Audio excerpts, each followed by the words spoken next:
Hey guys, so today I'm going to talk a little bit about regenerative agriculture and what regenerative looks like on our farm. So the idea of regenerative agriculture is a more holistic approach to farming that focuses on soil health and things like biodiversity, nutrient density, and revitalizing more depleted soils. So a big contrast to conventional farming is that, let's say you're a crop farmer and you're a conventional farmer, you're growing corn. So one big decision you're going to have every year is what is my input and what's my yield going to be. So you're going to meet with your agronomist and decide how much fertilizer do I need to put down on this cornfield so that I can get 250 bushels an acre of corn, whatever your yield goal would be. And that's a year-by-year decision to make these input decisions to get the yield that you're focused on. Whereas in regenerative, it's more of a long-term healing approach. We're focused on soil health. We view soil as the life of the farm. Everything grows from the soil, whereas conventional farming views soil more as just something that holds up your crops every year. You put on the fertilizer that you need, you cut off your crops, and you leave it. And you're leaving bare soil for large parts of the year. There's a lot of people doing more cover cropping, which is great. We're focused on livestock integration on our farm. What we're doing to be regenerative, livestock, getting livestock back on the land where they belong. If you could picture our country 300-400 years ago or more, there was massive herds of bison that roamed the middle part of this country.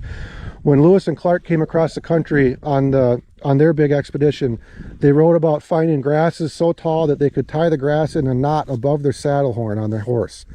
And if you could picture the grasses being that tall, 6 or 7 feet tall, and a massive herd of thousands of bison coming into that grassland and eating and trampling everything in sight. But then these bison were moved along by fire, predators like wolves or Native Americans chasing them for hunting. It kept the bison moving. So by coming in and eating or trampling everything there, putting all their manure down in one place, then they would move along. They would be away from that area for a long time. So that the regenerative part of our farm is mimicking that bison movement around our farm. We obviously don't have thousands and thousands of acres and we don't have bison, but we have cows and sheep and goats, and we have electric fence.